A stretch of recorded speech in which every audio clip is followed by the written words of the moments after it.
Assalamualaikum warahmatullahi wabarakatuh. Kami dari kelompok 8 akan mempresentasikan materi komunikasi bisnis bab 8, yaitu penulisan pesan rutin dan positif. Yang beranggotakan 1. Firman Dwi Cahyo, NPM 190101-026, saya sendiri Risma Firdi Alfania 190101-0207, kemudian Ade Rahman Setiawan 190101-0209, Agung Setiabudi 190101-0210, dan yang terakhir Ataj Amiratul Aida dengan NPM 190101-0214. Apa itu pesan rutin dan pesan positif? Pesan rutin adalah suatu pesan yang berkaitan dengan kegiatan bisnis yang bersifat penting, rutin, dan segera. Contoh pesan rutin yaitu pesan pemesanan barang, pesan permintaan informasi barang, permintaan kredit, ataupun pesan informasi penawaran. Sedangkan pesan positif adalah suatu pesan dalam bisnis yang berisi tentang suatu kesan positif atau menggembirakan kepada pihak lain yang bersangkutan. Contoh dari pesan positif itu seperti good news ataupun goodwill.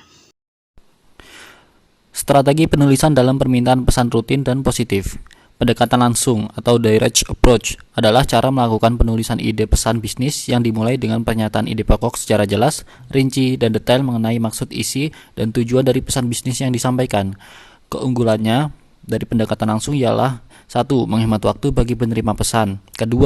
Penerima pesan mampu menangkap pesan yang disampaikan dengan jelas. 3. Pesan yang disampaikan secara langsung menekankan terhadap suatu analisis, masalah, dan keputusan yang jelas. Sedangkan kelemahannya sendiri yaitu 1. Pengirim cenderung menyampaikan pesan hanya berdasarkan cara pikirnya. 2. Kesulitan dalam penyampaian pesan langsung pada intinya sehingga mengakibatkan inti pesan tidak tersampaikan dengan baik. Strategi penulisan selanjutnya ialah pendekatan tanya-jawab, merupakan pendekatan yang menggunakan metode tanya-jawab secara jelas mengenai permintaan atas berbagai informasi seperti spesifikasi produk, harga, ukuran, warna, ataupun kegunaan produk. Strategi permintaan penulisan pesan rutin memperhatikan 3 hal penting. Yang pertama, ada ide pokok yang jelas. Menyampaikan pesan secara tegas, spesifik, jelas sehingga mudah dipahami penerima pesan. Yang kedua, penjelasan rinci. Penyampaian pernyataan yang dapat menarik perhatian penerima pesan. Penjelasan terkait permintaan atas bermacam informasi kegunaan produk, spesifikasi warna, ukuran, ataupun garansi. 3. Bagian akhir atau penutup surat. Pernyataan keramahan, penghargaan, tindakan khusus. Selain itu, cantumkan informasi penting terkait dengan nomor yang ingin dihubungi, alamat kantor, email, kontak, informasi penting, dan lainnya. Strategi permintaan penulisan pesan positif memperhatikan 3 hal bagian penting. Yang pertama, ide pokok yang jelas. Awal pesan dimulai dengan pernyataan yang jelas dan tegas, seperti pernyataan yang berisi kabar gembira, baik pihak lain atas keberhasilan atau apapun itu yang telah dicapai. Yang kedua, penjelasan rinci. Pada bagian penjelasan rinci yang memiliki porsi yang lebih besar dibandingkan bagian awal dan akhir, menjelaskan maksud dan tujuan secara rinci namun jelas. Ketiga, penutup surat. Penutup surat diakhiri dengan pemberian pesan kesan yang baik, ramah tamahan, harapan, dan tindakan khusus yang diinginkan oleh penerima pesan. Saya Ataj Amiratul Aida akan menjelaskan tentang pesan-pesan good news dan goodwill. Apa sih yang dimaksud dengan pesan-pesan good news dan goodwill? Pesan-pesan good news dan goodwill adalah pesan-pesan bisnis yang memberikan kesan positif dan menyenangkan pada pihak lain.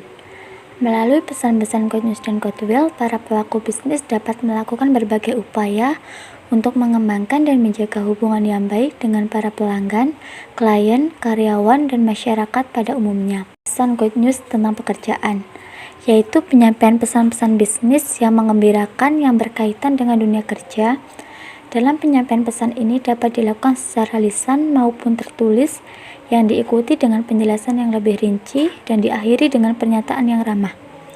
Contohnya seperti melakukan promosi jabatan kepada karyawan yang berprestasi, memberikan penghargaan kepada karyawan yang berprestasi baik dalam bentuk keuangan ataupun properti. Yang terakhir yaitu penerimaan karyawan baru. Di sebelah kanan ada contoh surat good news yang berkaitan dengan masalah pekerjaan. Yang kedua yaitu good news tentang produk. Untuk menjaga hubungan baik dengan para pelanggannya, perusahaan dapat mengembangkan strategi bisnisnya dengan menciptakan harga produk yang kompetitif, pembuatan produk yang lebih berkualitas, pemilihan metode promosi yang tepat, dan pemilihan saluran distribusi yang tepat. Good news yang berkaitan dengan produk dapat dilakukan dengan pemberian diskon harga, diskon kupon, dan pemberian produk suplemen. Di sebelah kanan ada contoh dari pesan good news yang berkaitan dengan masalah produk. Selanjutnya yaitu pesan-pesan goodwill. Goodwill adalah perasaan positif yang dapat mendorong orang untuk tetap menjaga hubungan bisnis agar lebih baik. Pesan-pesan goodwill dapat disampaikan melalui berbagai cara seperti pemberian ucapan selamat kepada karyawan yang memperoleh penghargaan atas prestasi kerjanya yang sangat baik, pemberian ucapan selamat atas kenaikan pangkat atau jabatan yang baru, pemberian ucapan selamat atas terpilihnya sebagai pemimpin organisasi bisnis. Di samping kanan ada contoh surat ucapan selamat dari pesan-pesan goodwill. Saya Agung Setiabudi akan melanjutkan penjelasan mengenai surat konfirmasi pesanan. Surat konfirmasi atau confirmation letter merupakan surat yang menginformasikan bahwa pesanan telah diterima, di mana surat konfirmasi pesanan juga merupakan salah satu cara untuk mengecek ulang kegiatan yang berkaitan dengan pesanan tersebut. Di samping itu, melalui surat konfirmasi pesanan, sebenarnya perusahaan juga berkeinginan untuk menjaga relasi atau hubungan yang lebih baik dengan para pelanggan sebagai upaya memberikan kepuasan kepada para pelanggan setiap saat. Berikut contoh surat konfirmasi pesanan di PT DP Solo Permana. Kemudian yang kelima, yaitu menjawab permintaan informasi. Dalam setiap permintaan informasi bisnis, memiliki arti yang sangat penting baik bagi kepentingan internal maupun eksternal perusahaan. Dalam menjawab permintaan informasi terdapat dua jenis. Yang pertama, menjawab permintaan dengan penjualan potensial.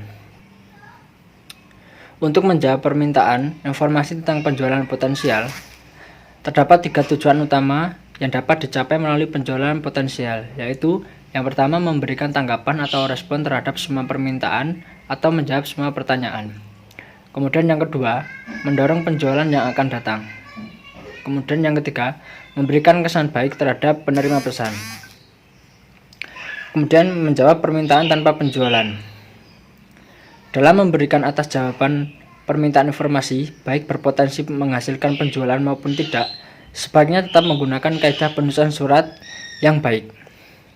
Dalam menjawab surat permintaan informasi yang tidak berpotensi menghasilkan penjualan, pada dasarnya ada 2 hal yang perlu diperhatikan, yaitu yang pertama, menjawab semua pertanyaan dengan jujur dan lengkap. Kemudian yang kedua, memberikan kesan yang menyenangkan terhadap perusahaan atau hubungan kerja.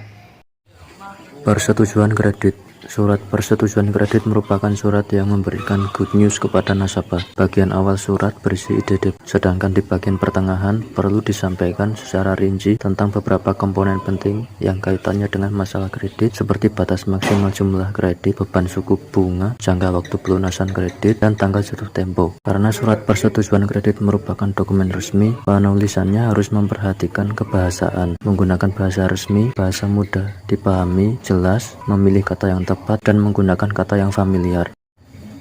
Memberikan referensi kredit. Dengan surat referensi kredit, entitas tidak memiliki kewajiban atau asosiasi dengan pinjaman. Surat referensi hanya berfungsi untuk memberikan contoh sejarah masa lalu, individu, atau bisnis.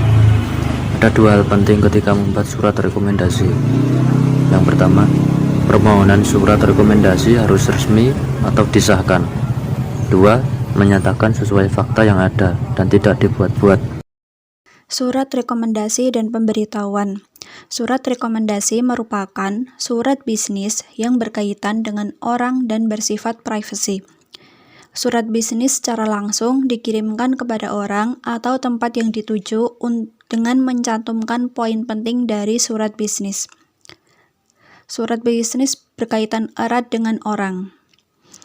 Berikut karakteristik dari surat rekomendasi dan pemberitahuan. Yang pertama, berisi nama lengkap pemohon. Yang kedua, berisi pekerjaan atau manfaat yang diharapkan pemohon. Ketiga, penulis merespon suatu permohonan atas inisiatif sendiri. Keempat, adanya hakikat hubungan antara penulis dan pemohon. Kemudian karakteristik yang terakhir yaitu berisi fakta-fakta relevan yang sesuai dengan posisi atau kedudukan yang sedang dicari dalam bisnis. Sekian presentasi dari kami. Apabila ada kesalahan, kami mohon maaf. Terima kasih atas perhatian teman-teman. Wassalamualaikum warahmatullahi wabarakatuh.